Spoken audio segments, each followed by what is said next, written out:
మన భారతదేశాన్ని పూర్వ దినాల్లో చాలామంది రాజులు పరిపాలన చేస్తుండేవారు. అందులో పంజాబ్ అనే ప్రాంతానికి సంబంధించిన రాజు కూడా పరిపాలన చేస్తున్నాడు.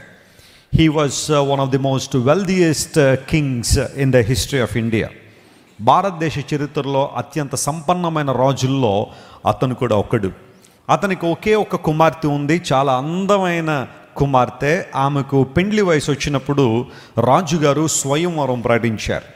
మీలో ఎవరైనా సరే నేను పెట్టే పోటీలో పాల్గొని గెలిస్తే నా కుమార్తెను పెళ్లి చేసుకోవచ్చు, రండి అనగానే చుట్టుపక్కల దేశాల నుండి, భారతదేశంలో చాలా రాజ్యాల నుండి యువరాజులందరూ కూడా ఆ రాణిని పెళ్లి చేసుకోవడానికి, ఆ కుమార్తెను పెళ్లి చేసుకోవడానికి, పెళ్లి మాత్రమే కాదు ఆమెతో పాటుగా ఒక సగ రాజ్యం కూడా ఇస్తానని రాజు వాగ్దానం చేశాడేమో.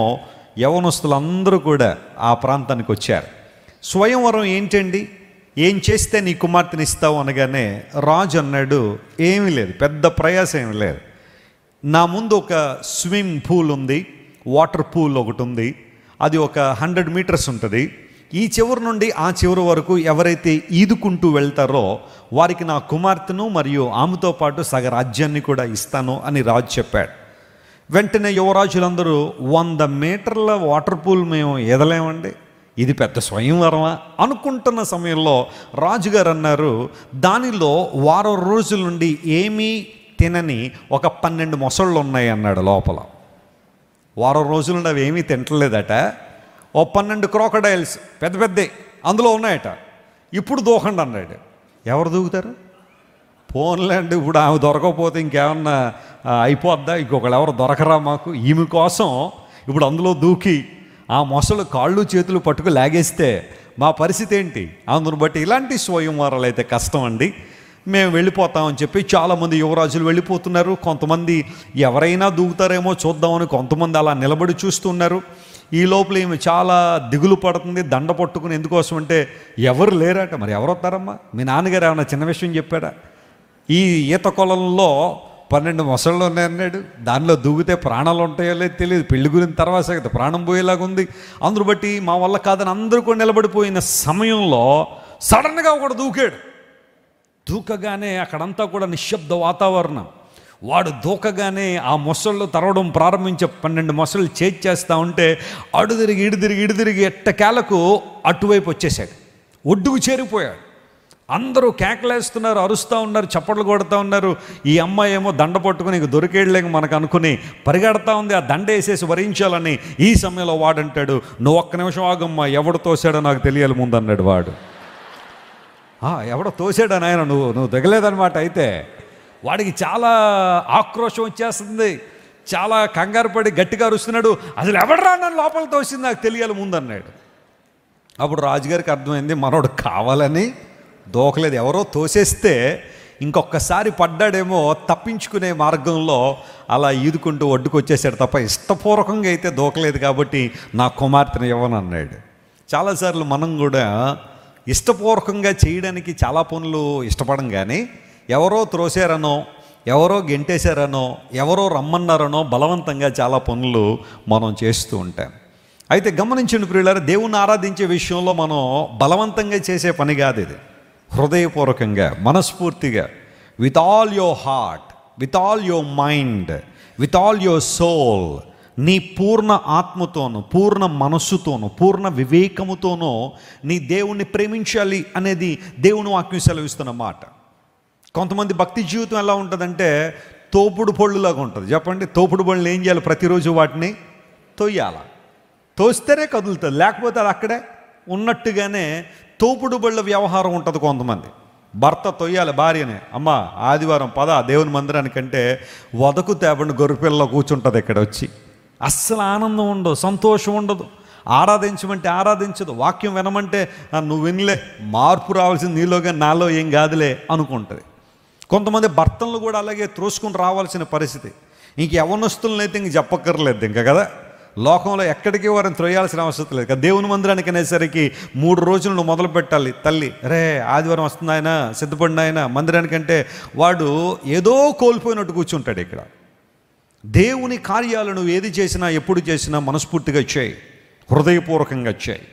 యేసు ప్రభు శిలువ మీద మన కోసం మరణించినప్పుడు ఆయన బలవంతంగా పని చేయలేదు, ఇష్టపూర్వకంగా మనస్ఫూర్తిగా నీ కోసం నా కోసం ప్రాణం పెట్టాడు. ఆయన తన దేహాన్ని నాగటి చాలా వాళ్ళే దున్నేస్తున్నా ఆయన పట్టించుకోలేదు. ఎందుకోసం అంటే నిన్ను నన్ను రక్షించాలని ఆయన అనుకున్నాడు కాబట్టి, నిత్యరాజ్యంలో నిన్ను నన్ను చూడాలని యేసుప్రభు ఆశించారు కాబట్టి he had gone through that suffering and hardship. ఆ శ్రమ, ఆ ఇబ్బంది గుండా ప్రభు ప్రయాణం చేశారు ఇష్టపూర్వకంగానే. అనేక మంది అపోస్తలులు దేవుని సువార్తను ఇష్టపూర్వకంగా ప్రకటించారు, మనస్ఫూర్తిగా దేవుని సువార్త అనేక మంది తెలియచేశారు. కాబట్టే ఈరోజు వరకు సువార్త జ్వాల మన మధ్య వరకు వచ్చింది. ప్రభునందు ప్రియులారా, ఏది చేసినా మనస్ఫూర్తిగా దేవుని కొరకు చేద్దాం, తద్వారా దేవుని నుండి ఆశీర్వాదాలు మరింత గొప్పగా మనం పొందుకుందాం. గ్రంథాలు తెరుద్దాం. యెహోషువ గ్రంథం 1వ అధ్యాయం 9వ వచనాన్ని ఈరోజు ధ్యానాంశంగా మనం చదువుకుందాం. If you have Bible, please turn with me to the book of Jashuva chapter 1 and verse 9. నేను నీకు ఆజ్ఞ ఇచ్చి ఉన్నాను కదా, నేను నీకు ఆజ్ఞ ఇచ్చి ఉన్నాను కదా, నిబ్బరము కలిగి ధైర్యముగా ఉండుము, దిగులు పడకుము, జడియకుము. నీవు నడుచు మార్గమంతటిలో నీ దేవుడైన యెహోవా నీకు తోడైయుండును. ఈ మాట నాతో అందరూ చెప్పండి. నిబ్బరము కలిగి ధైర్యముగా ఉండుము, దిగులు పడకుము, జడియకుము. దేవుని మాటలు ఎంత స్పష్టంగా ఉంటాయంటే, ఆయన మనలందరినీ కూడా దృష్టిలో పెట్టుకుని సర్వలోకంలో ఉన్న విశ్వాసులను, తన ప్రజలను దేవుడు బలపరచడానికి చెబుతున్న మాట ఇది. మోషే మృతి పొందిన తర్వాత నూను కుమారుడైన యెహోషువను దేవుడు ఏర్పాటు చేసుకున్నాడు ఇశ్రాయేలు ప్రజలు నడిపించడానికి. మోషే ఉన్నంతకాలం యెహోషువ కొంచెం రిలాక్సింగ్గానే ఉన్నాడు, ఎందుకంటే బాధ్యతలన్నీ మోషే భరిస్తున్నాడు కాబట్టి. యెహోషువ సెకండ్ లైన్ లీడర్షిప్లో ఉన్నాడు కాబట్టి తను మెల్లగా కొంచెం నడుస్తూ ఉన్నాడు. కానీ ఎప్పుడైతే మోషే చనిపోయాడో దేవుడు యెహోషువను ఏర్పాటు చేసుకుని, ఇకపై ఇశ్రాయేలు ప్రజలు నడిపించాల్సింది నువ్వే. కనాను దేశంలోనికి ఇశ్రాయేలు నడిపించిన తర్వాత వారు ఆ ప్రాంతాన్ని స్వాధీనపరుచుకున్నట్లుగా నీవు వారికి సహాయం చేయాలని దేవుడు యెహోషువను ఏర్పాటు చేసుకున్నాడు. అయితే తాను ఎందు నిమిత్తం అయితే యెహోషువను ఏర్పాటు చేసుకున్నాడో దానికి కావలసిన వాగ్దానాలు కూడా దేవుడు ఇచ్చాడు. ఒక మాట నేను చెప్పనివ్వండి, దేవుడు ఏదైనా ఒక బాధ్యతని మీద పెట్టాడంటే బాధ్యతతో పాటుగా వాగ్దానాన్ని కూడా ఇస్తాడు. స్తోత్రం చెప్పండి, హల్లెలూయా. With a responsibility God gives you a promise. ఒక వాగ్దానం కూడా నీకు ఇస్తాడు. ఒక పని చేయమని దేవుడు నీకు చెప్పినప్పుడు, ఒక బాధ్యత నెరవేర్చమని దేవుడు నీతో మాట్లాడినప్పుడు, నెరవేర్చడానికి కావాల్సిన సామర్థ్యాన్ని కూడా ఎవరిస్తారు? దేవుడే ఇస్తారు. నీలో ఉండాల్సింది ఏంటంటే సంసిద్ధత. ఆయన కొరకు వాడబడాలనే ఆశ, ఆయన కొరకు నిలబడాలనే ఈప్సితం నీలో ఉంటే దేవుడు, మహిమోన్నతుడైన ప్రభు నిన్ను వాడుకోవడానికి ఆయన ఎల్లప్పుడూ సిద్ధంగానే ఉన్నాడు. యెహోషువ మీద దేవుడు గొప్ప బాధ్యతనే ఉంచాడు. That was not an ordinary responsibility to lead people into the land of Canaan. God knows about it. That's the reason He has given wonderful and tremendous promises to Joshua. దేవుడు వాగ్దానం ఇస్తున్నాడు, జాషువా నువ్వు నిబ్బరము కలిగి ధైర్యంగా ఉండు, భయపడకమో, దిగులు చెందుకో. అంత మాత్రం కాకుండా నేను నీకు ఆజ్ఞ ఇచ్చున్నాను కాబట్టి నీవు నడుచు మార్గం అంతట్లో నీ దేవుడు నీకు ఎలా ఉంటాడు? తోడుగా ఉంటాడు. ఈరోజు దిగులు పడకము అనే మాట దేవుడు మాట్లాడాడు. హిబ్రూ భాషలో కాటా అనే పదం వాడబడింది. దిగులు అన్న చోట కటా అనే పదం వాడబడింది. దానికి ఇంగ్లీష్లో కొన్ని అర్థాలు ఉన్నాయి. అందులో మొట్టమొదటి ఏంటంటే డిప్రెస్ అయిపోవడం, కృంగుదల్లోకి వెళ్ళిపోవడం, యాంగ్జైటీ. చాలామంది ఈ రోజున యాంగ్జైటీ, డిప్రెషన్తో బాధపడుతున్నారు. మానసికమైన వైద్యులు కొంతమంది ఉంటారు, వాళ్ళ దగ్గరికి వెళ్ళి ట్యాబ్లెట్లు కూడా వాడుతూ ఉంటారు. సార్ యాంగ్జైటీ ఎక్కువైపోతుందండి, ప్రతి చిన్నదానికి కలవరపడిపోతున్నాను, ప్రతి చిన్న న్యూస్కి భయపడిపోయి చేతుల్లో చెమటలు పట్టేసి ఒళ్ళంతా చల్లబడిపోయి ఏదో అయిపోతుందండి. యాంగ్జైటీ డిజార్డర్ అన్నమాట. ధైర్యం ఉంటల్లా, నిబ్బరం ఉంటల్లా, చాలా టిమ్మిడ్ అయిపోతున్నారు చాలామంది. అలాంటి పరిస్థితుల్లో బహుశా నీవు ఉన్నావేమో. దేవుడు మాట్లాడుతున్నాడు, నువ్వు దిగులు పడొద్దు, నువ్వు నిబ్బరంగా ఉండు, ధైర్యంగా ఉండు. ప్రభు మాటలు, ప్రభు ఆత్మ ఎప్పుడూ కూడా మనకు ధైర్యాన్నిచ్చే ఆత్మ, ధైర్యాన్నిచ్చే మాటలే. యెహోషువ నువ్వు దిగులు పడొద్దు, ప్యానిక్ అయిపోవడం. చిన్న మాట వినబడగానే కొంతమంది కళ్ళు తిరిగి పడిపోతూ ఉంటారు, హ్యాండిల్ చేయలేరు ఆ న్యూస్ని. అలాంటి సిచ్యువేషన్లో చాలామంది ఉన్నారు. బహుశా ఈ ఉదయకాల సమయంలో నీ జీవితంలో కూడా అలాంటి సిచ్యువేషన్స్ బహుశా నీ గత జీవితంలో ఉండుండొచ్చు. లేదా నీ జీవితంలో భవిష్యత్తులో ఏమన్నా అలాంటి సంఘటనలు విన్నప్పుడు నీ రెస్పాన్స్ ఏంటి? ఎలా ఉండాలని నువ్వు కోరుతున్నావు? శ్రమలు, ఇబ్బందులు, కష్టాలు జీవితంలో కొన్నిసార్లు తారసపడుతూనే ఉంటాయి, వస్తూనే ఉంటాయి. కానీ ఒక క్రైస్తవునికి లేదా దేవుడు లేనివానికి ఉన్న తేడా ఏంటంటే, కష్టాలు వచ్చినప్పుడు చాలామంది కృంగిపోతున్నారు, అధైర్యపడిపోతున్నారు, ఇంకా జీవితంలో ఇదే ముగింపు అనుకుని బాధపడే వాళ్ళు చాలామంది ఉన్నారు. వాటినే పదే పదే తలుచుకుని ఏడ్చేవాళ్ళు కూడా చాలామంది ఉన్నారు. ఆ ఏడుపులో, ఆ కన్నీటిలో దేవుడు వారి కొరకు సిద్ధపరుస్తున్న శ్రేష్టమైన సంగతులు, శ్రేష్టమైన ఆశీర్వాదాలను పోగొట్టేసుకునే వాళ్ళు కూడా చాలామంది ఉన్నారు. అలాంటి సిచ్యువేషన్లో వారితో దేవుడు మాట్లాడుతున్నాడు, నువ్వు దిగులు పడొద్దు, నువ్వు నిబ్బరం కలిగి ఉండు, ధైర్యంగా ఉండు. ఎందుకోసం అంటే నేను మీతో కూడా వస్తున్నాను, మీతో నడుచువాడు నేనని దేవుడు చక్కని వాగ్దానాన్ని ఆనాడు యెహోషువకి ఇచ్చాడు. యెషయా గ్రంథం 41వ అధ్యాయంలో కూడా ఇలాంటి వాగ్దానాన్ని ఒకటి మనం చూస్తాం. యెషయా గ్రంథం 41:10 వచనాన్ని మనం చదివితే అక్కడ కూడా లేఖనాల్లో ఒక మాట రాయబడింది. ఇది దేవుని మాట. యెషయా గ్రంథం 41:10, బూదిగంతముల నుండి నేను పట్టుకొని దాని కొనల నుండి పిలుచుకొనినవాడా, నీవు నా దాసుడవనియు. చూడండి, నీవు నా దాసుడవనియు, నేను నిన్ను ఉపేక్షింపక ఏర్పరచుకుంటిననియు నేను నీతో చెప్పి ఉన్నాను. నేను నీతో చెప్పి ఉన్నాను, నీకు తోడై ఉన్నాను. భయపడకుము, నేను నీ దేవుడనై ఉన్నాను, నేను నీకు దేవుడనై ఉన్నాను. దిగులు పడకుము, నేను నిన్ను బలపరుతును, నీకు సహాయము చేయువాడును నేనే. నీతి అను నా దక్షిణ హస్తముతో నిన్ను ఆదుకొందును. నిన్నేం చేస్తాను? నేను ఆదుకుంటాను. ఎంత చక్కని వాగ్దానం అండి ఇది. నేను ఈ వాగ్దానాన్ని చదివినప్పుడల్లా చెప్పండి, ఒక హెల్త్ డ్రింక్ తాగినప్పుడు ఎంత చక్కని బలం వస్తుందో అలాంటి బలం లోపల ఉన్న ఆత్మకు, ఆత్మీయ బలం దేవుని వాగ్దానాలే కదా. భయపడకము, నేను నీకు తోడు ఉన్నాను. దిగులు పడకము, నేను నిన్నేం చేస్తాను? బలపరుస్తాను, నిన్ను ధైర్యపరుస్తాను. నీతి అను నా దక్షిణ హస్తంతో నిన్ను ఆదుకుంటాను అని దేవుడు వాగ్దానం చేస్తున్నాడు. చాలాసార్లు మన జీవితంలో దిగులు రావడానికి కారణం ఏంటంటే, నాకెవ్వరూ లేరు అన్న భావన. నేను ఒంటరిదానను, నా కుటుంబాన్ని ప్రక్కకి నెట్టేశారండి, నా బంధువులు, స్నేహితులందరూ కూడా ఎవరూ మమ్మల్ని పలకరించట్లేదు. ఒకప్పుడు మా జీవితాలు అన్నీ ఉన్నప్పుడు, సంపన్నమైన కుటుంబంగా మేము ఉన్నప్పుడు, డబ్బు, హోదా, అంతస్తు ఇవన్నీ ఉన్నప్పుడు అందరూ మా చుట్టూ తిరిగారు. కానీ ఈరోజున మేము చిన్న చిన్న కష్టాల్లో ఇరుక్కున్నప్పుడు, శ్రమల్లో ఉన్నప్పుడు కనీసం ఎవరూ మమ్మల్ని పలకరించట్లే. కనీసం ఎవరూ మాతో మాట్లాడడానికి కూడా ముందుకు రావట్లేదు.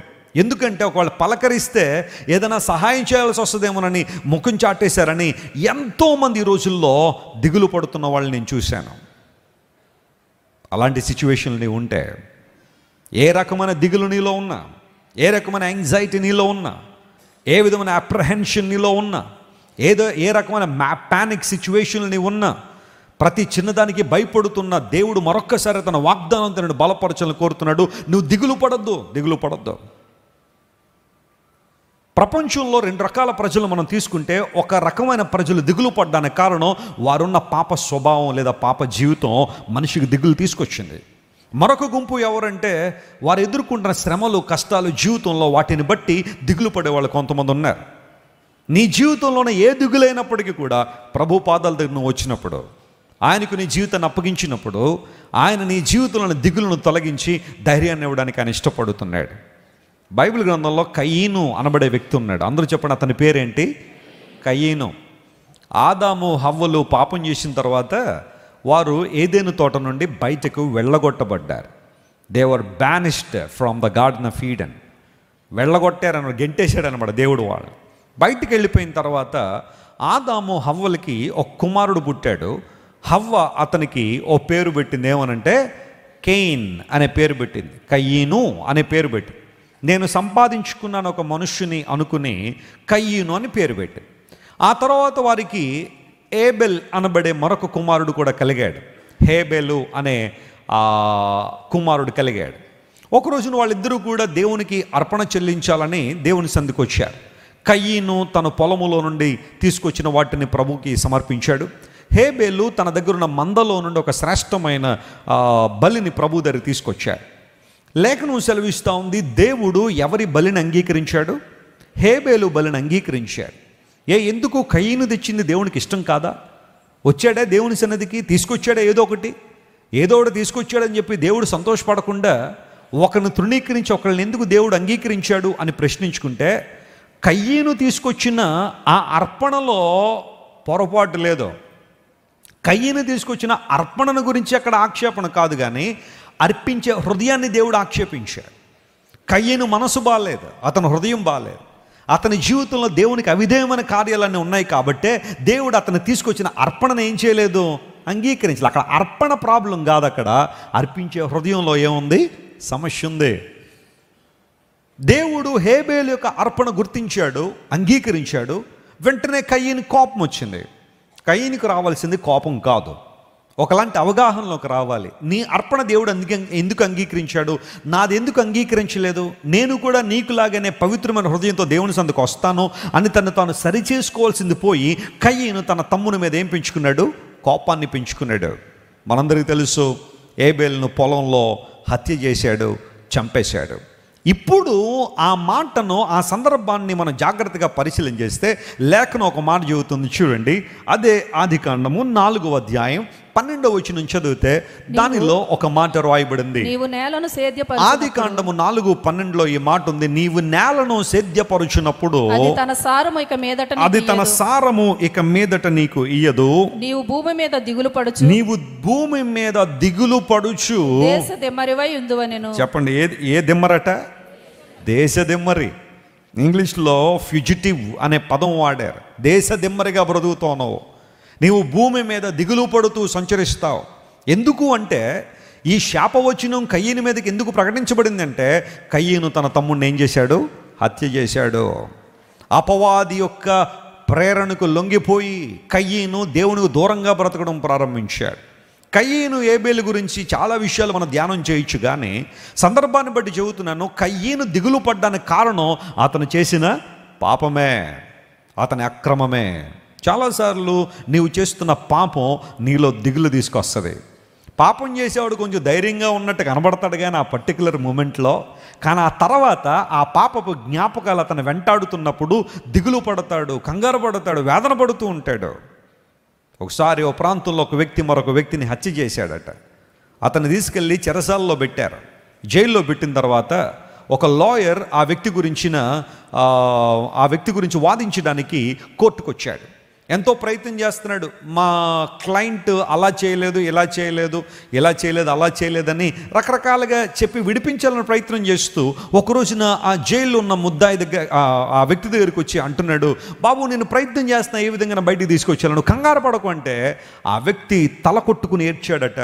సార్ దయచేసి నన్ను బయటికి తీసుకురాకండి, నేను తట్టుకోలేకపోతున్నాను ఈ బాధ, నేను జైలు గోడల మధ్య ఉన్నాను, కానీ ప్రతి రాత్రి నేను చేసిన ఆ పాపమే నా జ్ఞాపకం వస్తూ ఉంది, ఆ అక్రమమే నా జ్ఞాపకం వస్తూ ఉంది, నేను ఎవరినైతే చంపానో ఆ వ్యక్తి బాధపడుతున్నప్పుడు ఆ బాధ నా కళ్ళ ముందు తిరుగుతూ ఉంది, నేను బ్రతికి ఏమి సాధిస్తానో తెలియదు, చాలా భయం వేస్తుంది నా జీవితంలో, దయచేసి నన్ను బయటికి తీసుకురాకండి ఏడవడం ప్రారంభించాడట.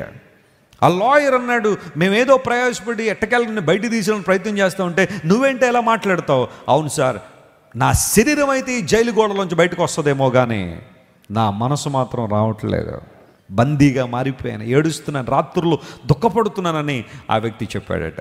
ఎస్, పాపం ఏదైనా సరే, అది చిన్నదైనా పెద్దదైనా, అది ఎలాంటిదైనా, బహిరంగ పాపమైనా రహస్య పాపమైనా, చేసేటప్పుడు సరదాగానే ఉంటుంది, చేసేటప్పుడు ఆనందంగానే అనిపిస్తుంది, కానీ నీకు తెలియని ఒక బంధకం నీ చుట్టూ చేరిపోతూ ఉంటుంది. ఒక భయంకరమైన బంధకాల్లో నువ్వు చిక్కుకుపోతూ ఉంటావు, దిగులు పడుతూ బాధపడుతూ ఉంటావు, నలుగురిలో నవ్వుతున్నట్టే కనబడతావు, కానీ వ్యక్తిగతంగా ఉన్నప్పుడు ఏడుస్తూ ఉంటావు. కారణం ఏంటో తెలుసా? పాపం మనిషిని అలాంటి భయంకరమైన దిగుల్లోనికి నడిపించింది. కయ్యను తను బ్రతికిన దినములన్నీ కూడా దిగులు పొందుతూ దేశ దిమ్మరిగా బ్రతుకుతాడని ఆ మాట చదివినప్పుడల్లా ఒక విషయాన్ని గుర్తుపెట్టుకోవాలి, ఒక మనిషి యొక్క పాపము మరియు అక్రమము ఆ వ్యక్తికి దిగులను తీసుకొచ్చింది. దావీదు పాపం చేశాడు, ఒక సందర్భంలో మనసులో శాంతి లేదు, సమాధానం లేదు, పైకి చాలా డాంబికంగా కనబడుతున్నాడు, రాజును అన్నట్టుగా తను ఏం చేసినా చలామణి అయిపోతుంది అనుకున్నాడు. ఒక పాపాన్ని కప్పిపెట్టడానికి మరొకటి దాన్ని కప్పిపెట్టడానికి మరొకటి దావీదు చేసుకుంటూ వచ్చాడు. కానీ ఎట్ అ పర్టికులర్ మూమెంట్ నాతాను అనే దేవుని సేవకుడు ప్రవక్త దావీదు ముందు నిలబడి ఆ మనుషుడు నువ్వే అని చెప్పగానే దావీదు హృదయం బద్దలైంది. విరిగిన మనసుతో ప్రభు దగ్గరికి వచ్చాడు. ప్రభువా, ఇక నేను నటించలేనయ్యా, ఇకపై నేను ఈ నటన కొనసాగించలేను, దాదాపు 1 సంవత్సరం పైగా నటన కొనసాగించాడు దావీదు. ఏమీ తెలియదన్నట్టుగానే బ్రతికాడు. కానీ ఎప్పుడైతే దేవుని సన్నిధికి వచ్చాడో, విరిగి నలిగిన మనసుతో దేవుని సన్నిధిలో తన జీవితాన్ని అప్పగించుకున్నాడో, అతని జీవితంలో మార్పులు రావడం ప్రారంభించాయి. చాలాసార్లు మీకు చెప్పాను, రబ్బా అనే పట్టణాన్ని ప్రియులరా దావీదు అతని సైన్యం పట్టుకోవాలని సంవత్సరం నుంచి కనిపెడతా ఉన్నారు, కానీ సాధ్యపడ్డల్లా. ఎప్పుడైతే దావీదు దేవుని సన్నిధిలో తన జీవితాన్ని ఒప్పుకున్నాడో, రబ్బా పట్టణం స్వాధీనం చేయబడింది. గట్టిగా చప్పట్లు కొట్టి దేవుని అనుమయం పరచండి. నువ్వు స్వాధీనపరచుకోవాలనుకుంటున్న ప్రాంతం ఏదైతే నీ జీవితంలో ఉందో, అది నీ చేతికి రావాలి అంటే ముందు నీ మోకాళ్ళు ఎక్కడ వంగాలి? దేవుని దగ్గర వంగాల. అది సీక్రెట్. 1 సంవత్సరం పాటు యోవాబు పోరాడుతూనే ఉన్నాడు రబ్బా పట్టణం మీద విజయం కోసం. కానీ విజయం రావట్లా. అనుకుని ఉండొచ్చు, అరే ఇన్ని పట్టణాలు జయించానే, ఎంతమందిని జయించానే, ఈ పట్టణం మీద ఎందుకు విజయం రావట్లేదంటే దావీదు పాపము ఆ పట్టణం మీద విజయాన్ని ఇవ్వట్లేదు. ఎప్పుడైతే పాపాన్ని ఒప్పుకున్నాడో అప్పుడు విజయాన్ని పొందారు. హల్లెలూయా. If you are expecting a miracle from the Lord, if you'd like to celebrate a victorious life in Jesus, you must confess your mistake, your flaws and your sin, your transgression, your iniquity in the presence of God. దేవుని సన్నిధిలో నీ అపరాధం, నీ పాపము, నీ తప్పిదము, నీ పొరపాట్లు ఒప్పుకొనినప్పుడు దేవుడు నీకు విజయాన్ని ఇస్తాడు. కయ్యను దిగులు పడ్డానికి కారణం అతనిలో ఉన్న పాపమే. అనేక మంది ఈ రోజుల్లో గొప్ప గొప్ప స్థాయిల్లో ఉన్నవారు, సెలబ్రిటీలుగా పిలువబడిన వారు, ప్రపంచ దృష్టిని ఆకర్షిస్తున్న వారు అనేక మంది తమ జీవితాల్లో దిగులుతోనే గడుపుతున్నట్టుగా తమ జీవితాల్లో మాటలే అనేక సార్లు తెలియచేస్తూ ఉన్నాయి. షారుఖ్ ఖాన్ అనబడే వ్యక్తి బహుశా తెలియని వారు ఎవరు లేరేమో మన భారతదేశంలో. షారుఖ్ ఖాన్ ఒక సందర్భంలో మాట్లాడుతూ, నేను కూడా నా జీవితంలో డిప్రెషన్ గుండా వెళ్ళాను అన్నాడు. దీపికా పడుకునే ఒక అమ్మాయి విపరీతమైన డబ్బు సంపాదించే సినిమాల్లో ఒకసారి ఎవరితోనో మాట్లాడుతూ తను కూడా ఒప్పుకుంది, నా జీవితంలో అన్నీ ఉన్నాయి కానీ శాంతి లేని సందర్భాలు చాలా నేను గడిపాను. డబ్బు ఉంది, హోదా ఉంది, అంతస్తులు ఉన్నాయి, అనేక మంది నా వెంట పడే వాళ్ళు చాలామంది ఉన్నారు, కానీ నేను కూడా డిప్రెషన్లోకి వెళ్ళానని. డబ్బు కలిగిన వాళ్ళు, హోదా కలిగిన వారు, సెలబ్రిటీస్ హోదాలు కలిగిన వాడు చాలామంది ఈ సాక్ష్యాలు ఎప్పటికీ చెబుతూనే ఉన్నారు. జీవితం అంతా కూడా అస్తవ్యస్తంగా అయిపోయింది. దిగులు పడుతున్నాను. ఎందుకు ఈ మాట చెబుతున్నాను తెలుసా? ఒక మనిషి యొక్క అవిధేయత పాపం మనిషిని దిగుల్లో నడిపించింది. అయితే నీ దిగులు కారణం ఏదైనప్పటికీ కూడా ఆ దిగులు ముగించబడాలి అంటే, ఆనందంతో సంతోషంతో నింపబడాలంటే, దేవుని యొక్క ఆనందాన్ని నువ్వు పొందుకోవాలంటే దేవుని పాదసన్నిధికి రావాల్సిందే. దేవుడు అంటున్నాడు, నువ్వు దిగులు పడొద్దు, నేను నీకు తోడుగా ఉన్నాను, నువ్వు నిబ్బరంగా ఉండు, నేను మాట సెలవిచ్చి ఉన్నాను కదా. ఆయన మాటకు లోబడే మనసున్న ప్రతి ఒక్కరి జీవితాల్లో దేవుడు మేలు చేయాలని ఆయన కోరుతున్నాడు. ఒక మనిషి జీవితంలో దిగులు జయించాలంటే, ఆనందం సంతోషాన్ని పొంది దేవుని కృపలో వర్ధిల్లాలి అంటే, మన జీవితంలో దుఃఖాన్ని జయించాలంటే, వేదన పరిస్థితుల నుంచి బయటకు రావాలంటే ఏం చేయాలి అని ప్రశ్నించుకుంటే లేఖనాల నుంచి కొన్ని మాటలు మీకు తెలియచేస్తాను. ఒకవేళ ఎగ్జాక్ట్ ఈ టైంలో మీకు ఏ దిగులు లేకపోయినా, భవిష్యత్తులో ఒకవేళ ఏదైనా దిగులు కనుక మీకు వస్తే ఈ విషయాలు, ఈ వాగ్దానాలు మీరు జ్ఞాపకం చేయాలి. దేవుని వాగ్దానాలు జ్ఞాపకం చేసుకున్నప్పుడు ఖచ్చితంగా దేవుడు మీకు విడుదల ఇస్తాడు, ఆనంద సంతోషాలతో మీ హృదయాలు నింపుతాడు. మొదటి మాట, దేవుడు మనతో వచ్చువాడు గనుక, ఆయన ప్రెజెన్స్ మనతో ఉంది కాబట్టి మనం దిగులను జయించగలము అనే మాటను గుర్తించాలి. ద్వితీయోపదేశకాండం 31వ అధ్యాయం 6వ వచనాన్ని చదువుకుందాం. Deuteronomy chapter 31 and verse 6లో ఈ మాట ఉంది, భయపడకుడి, వారిని చూచి దిగులు పడకుడి, నీతో కూడా వచ్చువాడు నీ దేవుడైన యెహోవాయే, ఆయన నిన్ను విడువడు, నిన్ను ఎడబాయుడు. స్తోత్రం చెప్పండి ఒకసారి, హల్లెలూయా. భయపడకండి, మీరు దిగులు పడకండి, వారిని చూచి మీరు అధైర్యపడకండి, మీ దేవుడైన యెహోవా మీతో వచ్చువాడు గనుక. చెప్పండి, దేవుడైన యెహోవా మనతో వచ్చువాడు గనుక. ఆ మాట ఎంత ఇష్టం అంటే, నీతో నాతో కడవరకు వచ్చేవాళ్ళు ఎవరంటే మన ప్రభువే. ఆయన మనతో నడిచేవాడు. ఆయన ఈ విడువడు మరియు ఎడబాయుడని వాగ్దానం చేశాడు. నిన్ను చాలామంది ఈ లోకంలో విడిచి వెళ్ళిపోయి ఉండొచ్చు. నీతో ఉంటాము అన్నవాళ్ళు, నీ కొరకే మేము ఉన్నాం అన్నవాళ్ళు, నీవు లేకుండా మేము ఉండలేము అన్నవాళ్ళు చాలామంది బహుశా నిన్ను వదిలిపెట్టి వెళ్ళిపోయారేమో. చాలామంది యవనస్తులు మాకు ఉత్తరాలు రాస్తుంటారు. కొంతమంది బ్లెస్సీ గారి దగ్గరికి కౌన్సిలింగ్ కోసం వస్తుంటారు. అక్క, మా జీవితంలో వాగ్దానం చేసిన వాళ్ళు చాలామంది దూరం అయిపోయారు, ఏం చేయాలో అర్థం కాని పరిస్థితుల్లో మేము ఉన్నాను, ఒంటరితనంతో ఏడుస్తున్నాను, చాలామంది యవనస్తులు కూడా నాతో మాట్లాడడానికి వస్తుంటారు, వెస్లన్న నా కోసం ప్రార్థన చేయి, చాలా లోన్లీగా ఉన్నాను. ఎందుకోసం అంటే నాతో ఉంటాను అన్న వాళ్ళు నన్ను వదిలిపెట్టి వెళ్ళిపోయారని రోజుల్లో.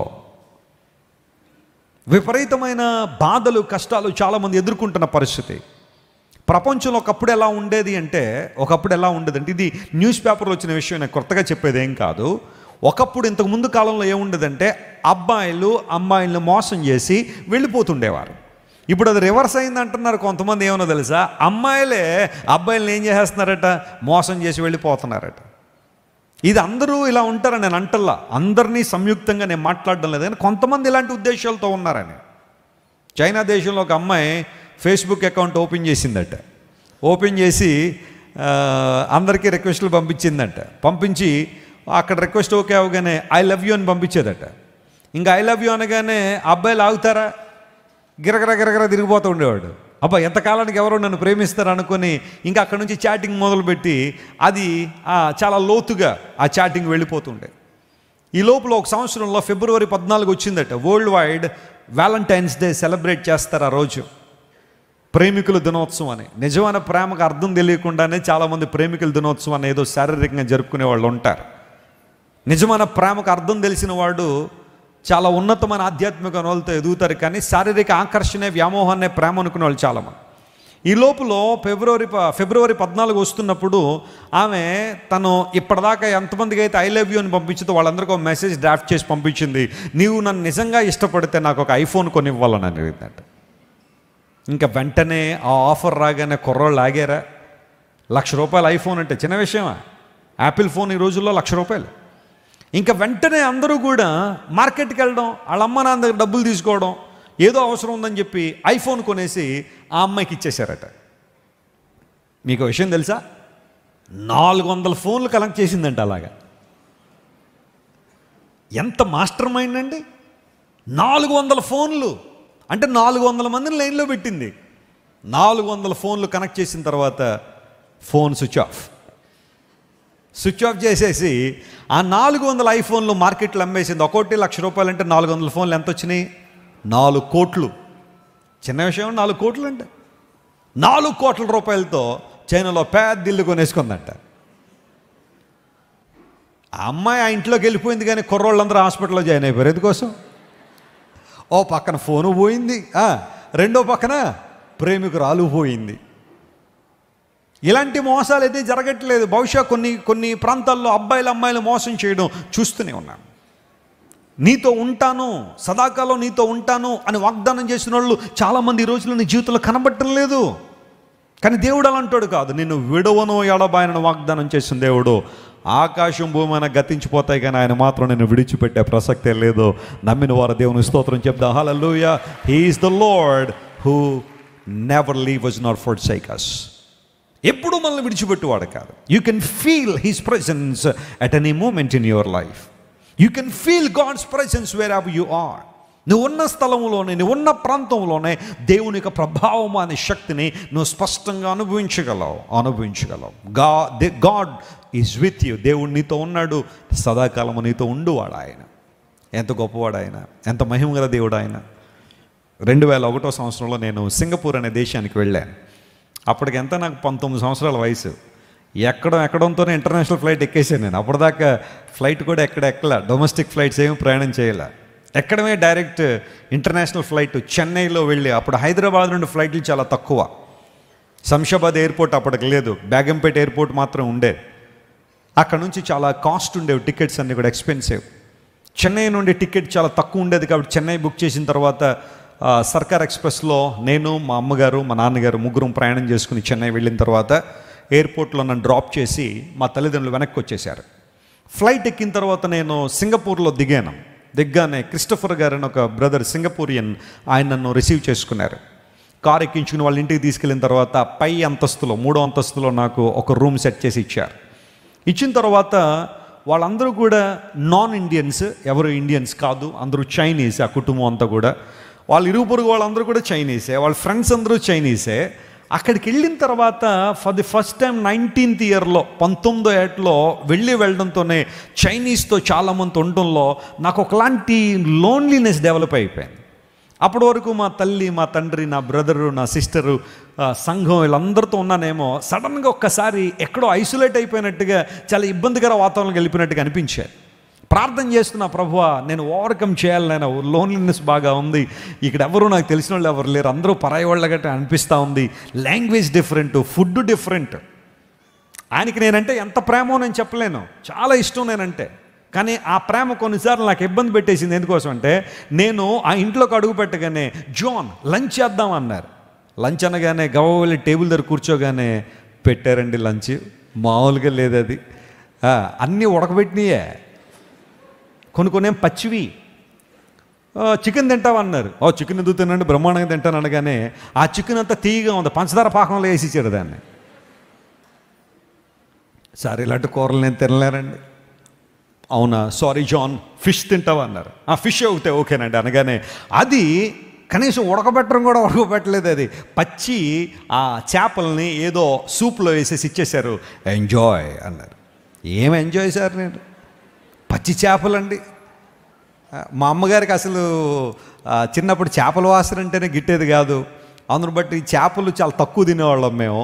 ఆ సందర్భంలో ఆయన పచ్చి చేపలు పెడితే పరిస్థితి, చేపలు తినలేని పరిస్థితులు, రొయ్యలు కావాలన్నాడు, రొయ్యలు కూడా అదే పరిస్థితి, అన్నీ పచ్చి పచ్చిగానే ఉన్నాయి.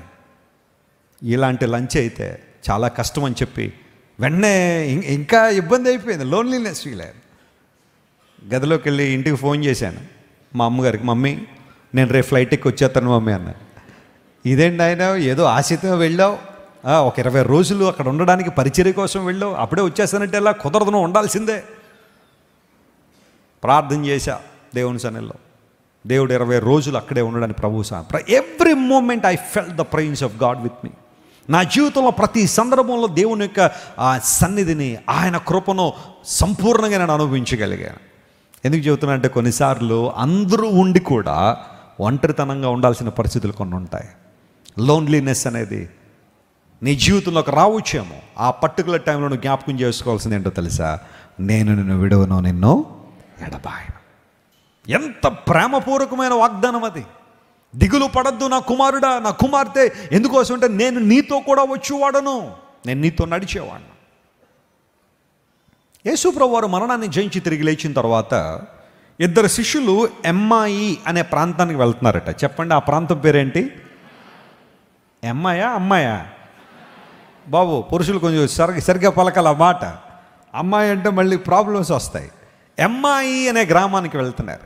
వాళ్ళిద్దరి పరిస్థితి ఎలా ఉంది అంటే, వారిద్దరి సిచ్యువేషన్ ఎలా ఉందంటే, వారు దుఃఖముఖులై ఉన్నారట, వేదనతో ఉన్నారు, నిట్టూర్పులో ఉన్నారు. ఒక మాటలో చెప్పాలంటే బందీఖానాలో ఉన్నట్టుగా వారి జీవితాలు ఉన్నాయి. అప్పుడు యేసుక్రీస్తు ప్రభు వారితో కూడా నడిచాడని బైబిల్లో రాయబడింది. లూకా సువార్త 24వ అధ్యాయం 14వ వచనాన్ని చదివితే ఈ మాటను ఆలోచించేద్దాం. చూడండి, లూకా సువార్త 24వ అధ్యాయం 14వ వచనం. జరిగిన సంగతులన్నిటిని గూర్చి ఒకరితో ఒకరు సంభాషించుకొనుచుండిరి. చూడండి, వారు సంభాషించుచు ఆలోచించుకొనుచుండగా యేసు తానే దగ్గరకు వచ్చి, ఆ మాట అండర్లైన్ చేసుకోండి, యేసయ్య తానే దగ్గరకు వచ్చి వారితో కూడా నడిచాడు. స్తోత్రం చెప్పండి, హల్లెలూయా. సామాన్యమైన శిష్యులే, మనలాంటి స్వభావం కలిగిన వారే. వారు ఎమ్మాయి అనే త్రోవకు వెళుతున్నప్పుడు, ఆ మార్గంలో వెళ్ళిపోతున్నప్పుడు యేసు వారితో కూడా ఏం చేశాడట? నడిచాడు.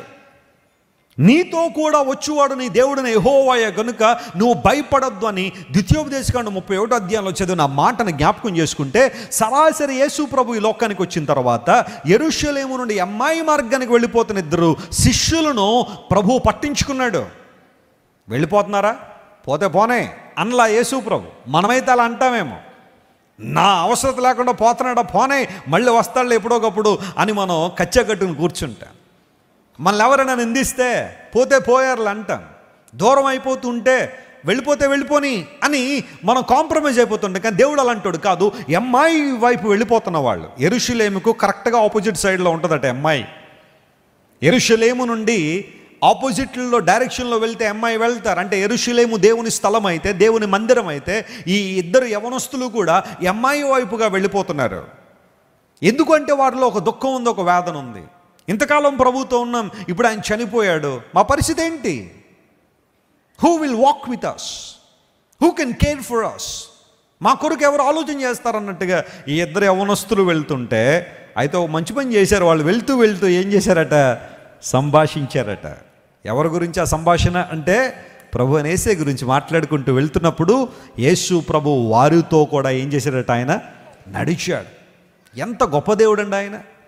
వారితో నడిచేంత సామర్థ్యం, వారితో నడిచేంత స్థాయి వారికి లేకపోయినా యేసు ప్రభు ప్రేమతో వారి మధ్యకు వెళ్ళి వారితో నడిచాడని బైబిల్లో రాయబడింది. ఒక శిష్యుని పేరు క్లయోప అని అక్కడ రాయబడింది, మరొక వ్యక్తి పేరైతే అక్కడ మెన్షన్ చేయబడలేదు. కానీ యేసు ప్రభు వారితో నడుస్తూ ఉండగానే, ఆయన వారితో కొన్ని విషయాలు మాట్లాడుతూ ఉండగానే, ఆ అధ్యాయాన్ని మనం ఆ క్రింద వచనాలు చదువుతుంటే, ఈ అమ్మాయి వైపుగా వెళ్ళే వాళ్ళు మరలా ఎటువైపు వచ్చేసారు? వాళ్ళు యెరూషలేము వైపుగా వచ్చేసారు. సంఘంతో కలిశారు, వారి అనుభవాలు పంచుకున్నారు, వారి హృదయాలు మండాయని బైబిల్లో రాయబడింది, వారి కన్నులు తెరవబడ్డాయని బైబిల్లో రాయబడింది. అనేకమైన ఆశీర్వాదాలు వారు పొందుకోవడానికి కారణం ఏంటో తెలుసా? ప్రభువు వారితో కూడా నడిచి మరలా సరైన త్రోవలో వారు నిలబెట్టాడు. స్తోత్రం చెప్పండి, హల్లెలూయా. యేసయ్య నీతో నడిచేవాడు. నీలో ఉన్న దుఃఖాన్ని, నీలో ఉన్న వేదనను, నీలో ఉన్న సందేహాలను, నీలో ఉన్న ప్రశ్నలను, నీలో ఉన్న భయంకరమైన అనుభవాలను తొలగించి యెరూషలేములో నిన్ను స్థాపించడానికి, దేవుని రాజ్యంలో నేను స్థిరపరచడానికి, యెరూషలేము అనబడే దేవుని స్థలములో నేను మరలా నిలబెట్టడానికి దేవుడు నీతో కూడా నడుచువాడు. ఈ విషయాన్ని ఎప్పుడు మర్చిపోవద్దు. దిగులను జయించడానికి దేవుడు మనకిచ్చిన మొదటి వాగ్దానం ఇదే, నేను నీతో కూడా వచ్చువాడు. కాబట్టి నీవు భయపడద్దు, దిగులు పడొద్దని దేవుడు వాగ్దానం చేశాడు. ఈ వాగ్దానం నమ్ముదాం. విడువను ఎడబాయనని దేవుడిచ్చిన వాగ్దానాన్ని విశ్వసిద్దాం. కష్టాల్లో, శ్రమల్లో కృంగిపోకుండా దేవుని వైపు చూద్దాం. నిందల అవమానాలు వచ్చినప్పుడు దేవుని వైపు చూస్తూ ముందుకు సాగిపోగలిగితే నీతో ఉండువాడు సదాకాలం నీతో ఉండడానికి ఇష్టపడుతాడు. కాబట్టి ఆయన సన్నిధిని మనం క్లెయిమ్ చేస్తూ ప్రభు కృపలో వర్ధిల్లుదాం. మొదటి అంశం అదే, నీతో కూడా వచ్చువాడు నీకు తోడై ఉన్నాడు. కాబట్టి నువ్వు దిగులు పడాల్సిన అవసరం లేదు.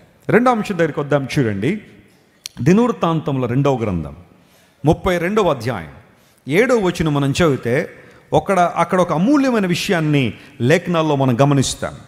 2 Chronicles చాప్టర్ 32 and verse 7. మీరు దిగులు పడకుడి, ధైర్యము విడువకుడి. ఆ మాట అండర్లైన్ చేసుకోండి. మీరు దిగులు పడకండి, ధైర్యము విడువకుడి. ధైర్యము విడువకుడి. అష్షూరు రాజుకైనను అతనితో కూడా సైన్యము అంతటికైనను మీరు భయపడవద్దు, విస్మయం పొందవద్దు. అతనికి కలిగి ఉన్న సహాయము కంటే, చూడండి ఆ మాట అండర్లైన్ చేసుకోండి, అష్షూరు రాజుకు కలిగిన సహాయము కంటే ఎక్కువ సహాయము మనకు కలదు. 8వ వచనం, మాంస సంబంధమైన బాహువు అతనికి అండ, మనకు సహాయము చేయుటకును మన యుద్ధములను జరిగించుటకును మన దేవుడైన యెహోవా మనకు తోడుగా ఉన్నాడని చెప్పగా జనులు యూదా రాజైన హిజ్కియా చెప్పిన మాటలు యందు ఏముంచారట? నమ్మిక ఉంచారు. స్తోత్రం చెప్పండి, హల్లెలూయా. అష్షూరు రాజైన సన్హెరీబు దండెత్తి వచ్చినప్పుడు హిజ్కియా తన ప్రజలందరితో మాట్లాడుతున్నాడు. అతనికి ఉన్న సహాయం కన్నా మన సహాయం ఎలాంటిదే? ఎక్కువైన సహాయం. మాంస సంబంధమైన బాహువు అతనికి అండ అయితే, మన దేవుడు సహాయం చేయడానికి, మన యుద్ధాలు జరిగించడానికి దేవుడు మనకు తోడుగా ఉన్నాడని హిజ్కియా దేవుని మీద విశ్వాసంతో మాట్లాడాడు. యూదా రాజుల జీవితాల్లో కొంతమంది దేవుని మీద విశ్వాసంతో బ్రతికారు, చాలా మట్టుకు దారి తప్పిపోయి జీవించారు. కానీ కొంతమంది, ఒక ఆసా కానీ, యెహోషాపాతు కానీ, హిజ్కియా కానీ, ఇలాంటి రాజులు దేవుణ్ణి ఆనుకుని బ్రతికారు. అందును బట్టి వారు మనందరికీ మాదిరికరంగా ఉన్నారు. శత్రువు దండెత్తి వచ్చినప్పుడు, శత్రువు భయంకరంగా మాట్లాడుతున్నప్పుడు, ఓటమి మీకు తప్పదు అన్నట్టుగా శత్రువు సవాలు చేస్తున్నప్పుడు హిజ్కియా తన ప్రజలందరినీ కూడా ఉద్యుక్తపరుస్తున్నాడు, వాళ్ళందరినీ కూడా ప్రేరేపిస్తున్నాడు, వాళ్ళందరినీ దేవుని వైపు ప్రోత్సహిస్తున్నాడు. దయచేసి మీలో ఎవరు భయపడకండి, మీరు దిగులు పడకండి. మాంస సంబంధమైన అండ అతనికి బలమైతే, మన దేవుడు యుద్ధాలు జరిగించేవాడు, మనకు తోడుగా ఉన్న దేవుడు, ఆయన మనకు తోడుగా ఉన్నాడు, మనల్ని బలపరిచేవాడు. వారికి ఉన్న సహాయం కంటే మన సహాయం గొప్పది. స్తోత్రం చెప్పండి, హల్లెలూయా. కొన్నిసార్లు కొంతమంది నీ మీద సవాళ్ళు చేయొచ్చు, శత్రువులు నీ మీదకి రావచ్చు, నిన్ను ఇబ్బంది పెట్టాలని, నిన్ను విశ్వాసంలోంచి వెనక్కి తీసుకురావాలని, భక్తి జీవితం నుంచి వెనక్కి తీసుకురావాలని లోక సమాన వ్యక్తులు నీ గురించి రకరకాలుగా మాట్లాడుతూ నీ యొక్క విశ్వాస జీవితంలో బలహీనపరచాలని చాలామంది ప్రయత్నం చేస్తారేమో. సన్హెరీబు దేవుని ప్రజల మీదకి వచ్చి యుద్ధాన్ని ప్రకటించిన రీతిగా అనేక సందర్భాల్లో అనేకులు నీ మీదకి వచ్చి నీ విశ్వాస జీవితాన్ని పాడు చేయాలని ప్రయత్నం చేస్తున్న ఈ తరుణంలో నువ్వు జ్ఞాపకం చేసుకోవాల్సింది, మనకున్న సహాయం గొప్పది.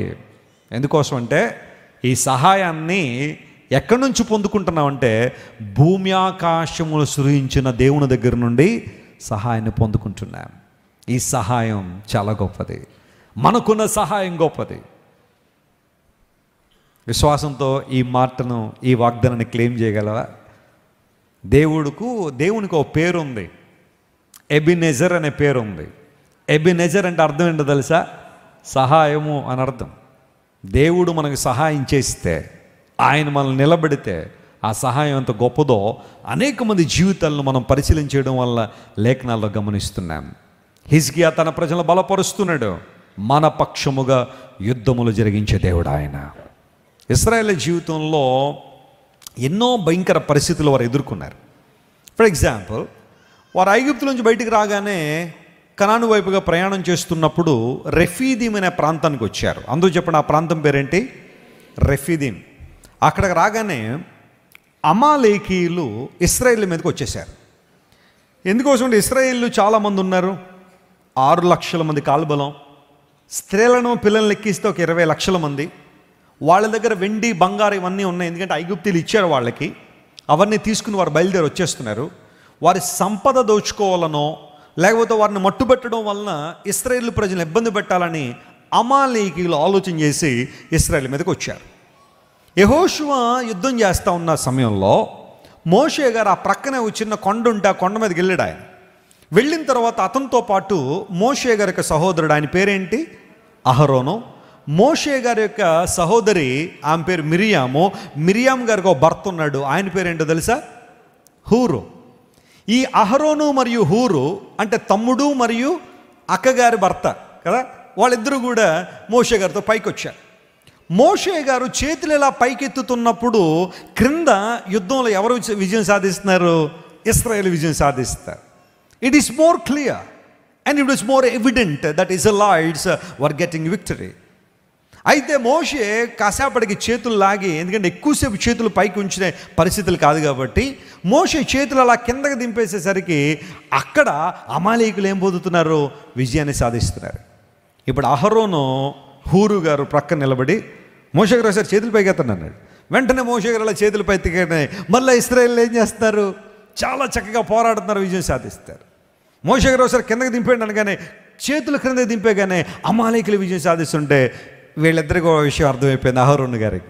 మన మోషే గారు చేతులు పైకెత్తినంతసేపు ఏమొస్తుంది? విజయం వస్తుంది. ఆ చేతులు దింపేసినప్పుడు ఏమొస్తుంది? అపజయం వస్తుంది. అందుని బట్టి సీక్రెట్ మనకు అర్థమైపోయింది.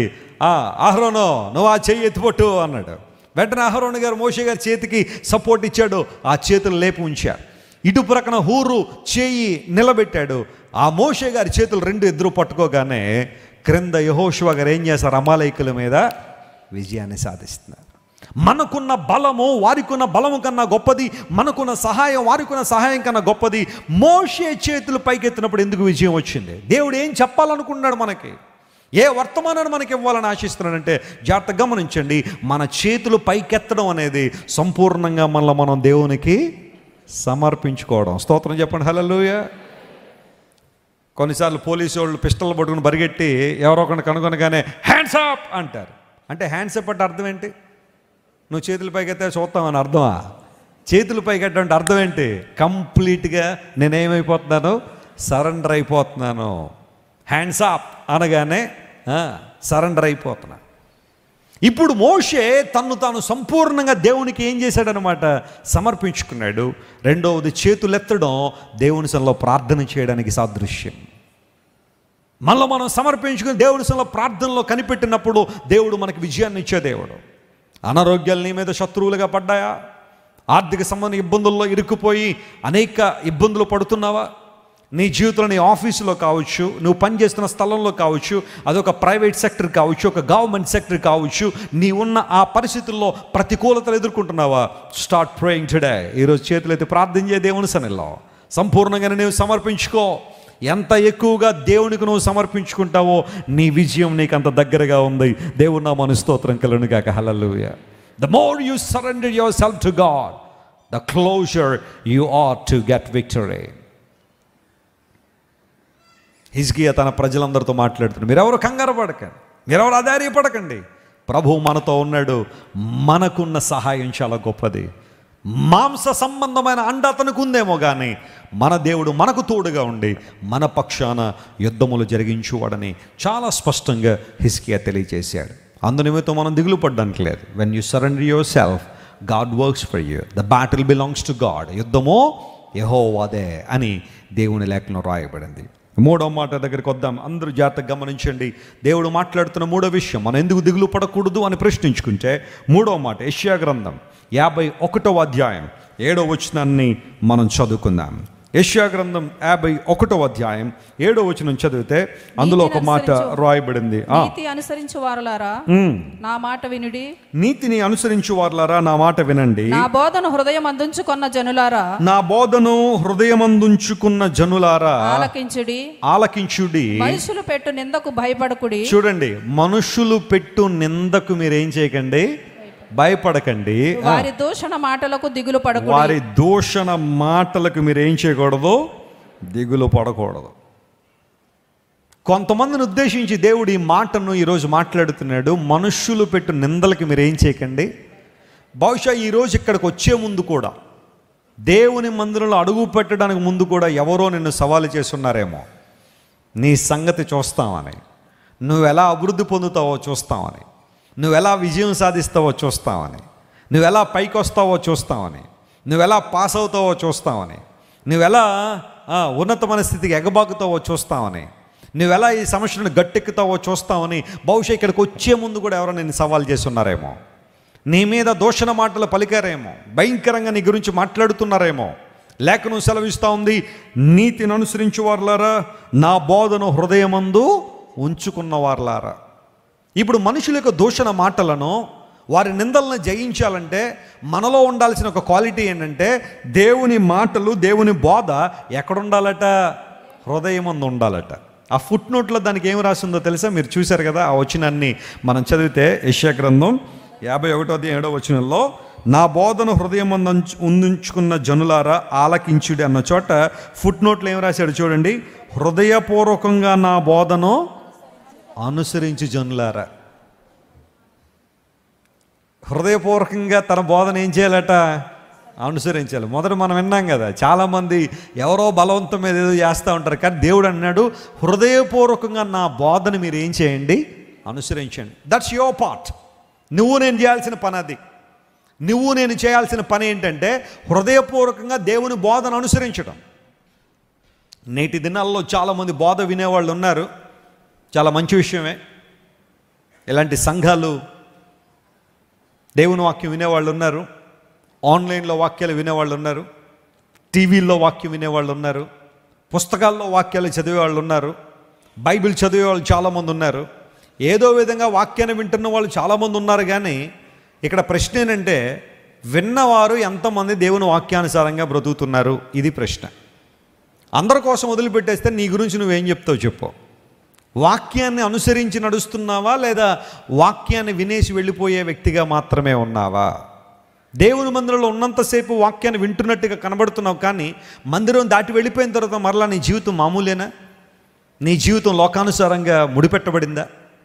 లోకంలో పడి చెడి తిరుగుతూ ఆదివారం మాత్రం కాసేపు ఏదో మాటలు వింటున్నానులేండి అని ఆచారంగా వినేసి వెళ్ళిపోతున్నావా, లేదా దేవుని మాటలను ఏమన్నా నువ్వు ప్రాక్టీస్లో పెట్టాలని ఆశిస్తున్నావా? ఇక్కడున్న వాక్యాన్ని, ఇక్కడ విన్న వాక్యాన్ని ఏదో ఒక విధానంలో నీ జీవితాన్ని ఆచరణలో పెట్టావా? ఇది దేవుడు ఆశిస్తున్నాడు. చాలామంది ఆచరణలో పెట్టలేకపోతున్నారు. అందును బట్టి ఇబ్బందులు పాలవుతున్నాయి. గ్రీకు సామ్రాజ్యాన్ని ప్రపంచవ్యాప్తంగా విస్తరింపజేసిన చక్రవర్తి అలెగ్జాండర్ అనే వ్యక్తి ఫిలిప్ II అనబడే మాసిడోనియా కింగ్ యొక్క కుమారుడు. అతని గురువు అరిస్టాటిల్. అలెగ్జాండర్ గ్రీక్ కల్చర్ని, తన లాంగ్వేజ్ని ప్రపంచం అంతా కూడా వ్యాప్తి చెందించాలనుకున్నాడు. యవన కాలంలోనే విపరీతమైన రౌద్రంతో, తనకున్న బాహుబలంతో ప్రపంచం అంతా జయించడానికి ప్రయత్నం చేశాడు. అఫ్కోర్స్ భారతదేశం కూడా వచ్చాడు. నార్త్ ఇండియాలో తన స్తూపాలు నిలబెట్టి వెళ్ళాడు. అయితే ఆ తర్వాత యవన కాలంలోనే అలెగ్జాండర్ చనిపోయాడు అనుకోండి, అతని జీవిత కాలంలో జరిగిన సంఘటన ఆయా సందర్భాల్లో కొంతమంది మెన్షన్ చేస్తారు. అదేంటంటే అలెగ్జాండర్ ఒక రోజున యుద్ధంలో ఉన్నాడట, పోరాడుతున్నాడు. ఆ యుద్ధంలో పోరాడుతూ ఉండగా ఒక సైనికుడు వెన్నుదిరిగి పారిపోతున్నాడట, పరిగెత్తేస్తున్నాడు. అలెగ్జాండర్ ఆ వ్యక్తిని చూశాడు, దగ్గరికి పిలిచాడు, బాబు ఇలా రా అన్నాడు. వచ్చి నిలబడగానే ఏంటి సంగతి, ఎక్కడికి వెళ్ళిపోతున్నావు అన్నాడు. అయ్యా నేను యుద్ధంలో పోరాడలేనండి, భయం వేస్తుందండి, చచ్చిపోతానన్న భయం నాలోకి వచ్చింది, భార్య బిడ్డలు గుర్తొస్తున్నారండి, నేను వెళ్ళిపోతానండి, మా ఇంటికి నన్ను పంపించేయండి, నేను ఇంక పోరాడలేనండి, సైనికుడిగా ఉండలేనండి అన్నాడు. అలెగ్జాండర్ అన్నాడు, సరే అది నీ ఇష్టం, పోరాడకపోవడం నీ ఇష్టం కాబట్టి నేను నిన్ను క్షమించి వదిలిపెట్టేస్తాను, వెళ్ళిపోవచ్చు నీ ఇంటికి, కానీ వెళ్ళేటప్పుడు నీ పేరేంటో చెప్పు అన్నాడు. వెంటనే ఆ వ్యక్తి నా పేరు అలెగ్జాండర్ అండి అన్నాడు. నా పేరే పెట్టుకున్నావు అనమాట అని చెప్పి అలెగ్జాండర్ ముందు కొంచెం షాక్ అయినా అతనితో అన్నాడు, మిత్రమా అలెగ్జాండర్ అనే పేరు పెట్టుకుని నువ్వు యుద్ధంలోంచి వెనక్కి వెళ్ళిపోవడం నాకు అసలు ఇష్టం అలా. ఎందుకోసం అంటే ఈ అలెగ్జాండర్ ఇప్పుడు కూడా అలాంటాడు కాదు. యుద్ధానికి వెళ్ళాడంటే ముందుకే వెళ్తాడని వెనక్కి వెళ్ళే ప్రసక్తి అయితే లేదు. అందును బట్టి నీ ముందు 2 ఆప్షన్లు ఇస్తా, అందులో ఏదో ఒకటి చూస్ చేసుకో. నెంబర్ 1, అలెగ్జాండర్ అనే పేరు పెట్టుకున్నావు కాబట్టి మళ్ళా వెళ్ళి యుద్ధం చేయి, పోరాడు, గెలిచేదాకా పోరాడు, వెనుదిరుగు మాత్రం వెళ్ళద్దు. But still if you want to go back, లేదండి నేను పోరాడలేనండి వెనక్కి వెళ్ళిపోతానంటే ఇక్కడ కూడా ఇంకో ఆప్షన్ ఇస్తున్నాను, నీ పేరు మార్చేసుకుని వెళ్ళిపోన్నాడట. Change your name and get back to your house. ఎందుకోసం అంటే అలెగ్జాండర్ ఎప్పుడు కూడా యుద్ధంలో వెనుదిరిగి వెళ్ళిపోయేవాడు కాదు. నా పేరు పెట్టుకున్న ప్రతి ఒక్కడు పోరాడాలే తప్ప వెనక్కి వెళ్ళకూడదని అలెగ్జాండర్ అతన్ని ముందు 2 ఆప్షన్లు ఉంచాడు. మరి అతను ఏమనుకున్నాడో మనకు తెలియదు, కానీ అక్కడ వరకు స్టోరీ మాత్రం మనకు తెలుసు. జాగ్రత్తగా గమనించండి, అలెగ్జాండర్ అనే ఒక రాజే తన పేరుకి అవమానం రాకూడదని, పోరాట పట్టం కలిగిన వాడు యుద్ధంలో ముందుకే వెళ్ళాలని వెనక్కి వెళ్ళకూడదని నిర్ణయించుకున్నవాడు ఆ పేరుని అంత ప్రొటెక్ట్ చేసుకుంటే, దేవుని బిడ్డలు అని ప్రకటించుకుంటున్న మనం, క్రైస్తవులు అని దేవుని పేరు పెట్టుకున్న మనం, క్రీస్తు రక్తంలో కడగడని మనం అనేక సార్లు ఎందుకు వెనకకు తిరుగుతున్నాం? ఎందుకు దేవుని వాక్యాన్ని నెరవేర్చలేకపోతున్నాం? ఎందుకు ప్రార్థనలో మన మోకాళ్ళు వంగటం లేదు? ఎందుకు ఉజ్జీవ జ్వాలల్లో మనం ముందుకు సాగాలని ఆశపడడం లేదు? పరిశీలన చేద్దాం. నీతిని అనుసరించే వారులారా, నా వాక్యాన్ని, నా బోధను హృదయపూర్వకంగా అనుసరించే వారులారా, if you can fulfil your part. ఇప్పుడు దేవుడు మాట్లాడుతున్నాడు, అలాంటి స్థితిలో మీరున్నప్పుడు, మనుషులు ఎవరైనా మీ మీద నిందలేసినప్పుడు, నువ్వు పాపం చేసి తప్పు చేసి నీ మీద నిందేస్తే అది దేవుడి కోసం నింద కాదు. అది కొంతమంది తప్పులు చేసి నిందలు పడబ్బా ఎన్ని నిందలు పడిపోతున్నాడు దేవుని కోసం అంటారు. అది దేవుని కోసం పడుతున్న నింద కాదు, నీ దౌర్భాగ్యాన్ని పడుతున్న నింద. కానీ దేవుని కోసం నువ్వు నిజంగా నింద అనుభవిస్తే, దేవుని కొరకు నిలబడి నువ్వు శ్రమ అనుభవిస్తే, దేవుడు నీతో మాట్లాడుతున్నాడు, మనుష్యులు పెట్టే నిందకు నువ్వేం చేయొద్దు, భయపడద్దు. వారి దూషణ మాటలకు నువ్వేం చేయొద్దు, భయపడదు. ఎందుకోసం అంటే దేవుడు తన కార్యాన్ని నెరవేర్చాలని ఇష్టపడుతున్నాడు. కింద వచ్చిన ఒకసారి మనం చదువుదాం. యెషయా గ్రంథం 51వ అధ్యాయం 8వ వచనం చదివితే, వస్త్రమును కొరికివేయినట్లు చిమ్మట వారిని ఏం చేస్తుంది, కొరికి వేస్తుంది. బొద్దిక గొర్రె బొచ్చును కొరికివేయునట్లు వారిని కొరికివేయను. అయితే నా నీతి నిత్యము నిలుస్తుంది, నా రక్షణ తరతరములు ఉంటుంది. నమ్మిన వారు గట్టిగా చప్పట్లు కొట్టి ప్రభువును మహిమపరచండి. నా నీతి ఎల్లప్పుడూ ఉంటుంది, నా రక్షణ తరతరాలు ఉంటుంది. కానీ ఎవరైతే దేవునికి వ్యతిరేకంగా నిలబడుతున్నారో, దేవుని బిడ్డలకు దూషణ పాలు చేయాలని నిందలు వేయాలని ప్రయత్నం చేస్తున్నారో, అలాంటి వారి భవిష్యత్తు ఏంటనే దేవుడు మాట్లాడుతున్నాడు.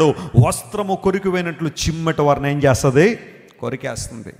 చాలామంది తెలియక దేవుని బిడ్డల మీద నిందలు వేయడం, అవమానాలు వేయడం, అదేదో ఫన్గా అపహాస్యంగా తీసుకున్న వాళ్ళు చాలామంది ఉన్నారు. కానీ I'm so sorry to say, అదే ప్రక్రియలో నువ్వు కొనసాగితే, అదే ఉద్దేశంతో నువ్వు ముందుకెళ్తే, దేవుడు మాట్లాడుతున్నాడు, బొద్దిక గొర్రె బొచ్చును కొరికివేయనట్లు వారిని కూడా ఏం చేస్తుందట, కొరికివేస్తుంది.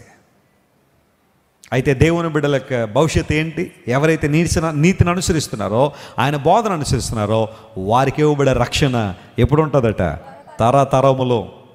ప్రభు కేవలం నేను క్రిస్మస్ రోజునే కాపాడువాడు కాదు ఆయన, లేకపోతే మరొక సందర్భంలోనే కాదు, అనుక్షణము నేను ఏం చేస్తున్నాడు ఆయన, కాపాడువాడు, నేను నడిపించువాడు, బలపరచువాడు. ఎంత గొప్ప దేవుని మనం కలిగి ఉన్నాం, ఎంత ఆశ్చర్యకరుణం మనం కలిగి ఉన్నాం. ప్రభునందు ప్రియ దేవుని బిడ్డలారా, యేసయ్య నామములో ఉన్న శక్తి గొప్పది కనుక మీరు మనుషులు పెట్టిన నిందలకు భయపడకండి, వారి దోషణ మాటలకు భయపడకండి. చాలాసార్లు చాలామంది ఎక్కువ కృంగిపోవడానికి ఇదే కారణం. వాళ్ళు ఎలా అంటున్నారండి, వాళ్ళు ఎలా అంటున్నారండి అని. అవన్నీ అనవసరంగా నువ్వు విని ఎందుకు పాడు చేసుకుంటా నేను మనసున్నాం. దేవుడిని గురించి మాట్లాడుతున్న మాటల్లో లక్ష్యం ఉంచు, ఆయన యందు విశ్వాసం ఉంచు. ప్రభు నిన్ను బలపరిచి అద్భుతాలు జరిగిస్తాడు. అందును బట్టి యెహోషువతో దేవుడు అన్నాడు, యెహోషువా నీ మీద ఒక గొప్ప బాధ్యత ఉంది కాబట్టి నీకు ఒక వాగ్దానం ఇస్తున్నాను. నువ్వు దిగులు పడకమో, నువ్వు భయపడద్దు, నీతో కూడా వచ్చేవాడు నీ దేవుడనే యెహోవా. ఈ వాగ్దానాలు మీ మనసులో పెట్టుకోండి, ప్రభు కృపలో జీవించండి, అద్భుతాలు మీ జీవితంలో జరుగుతాయి.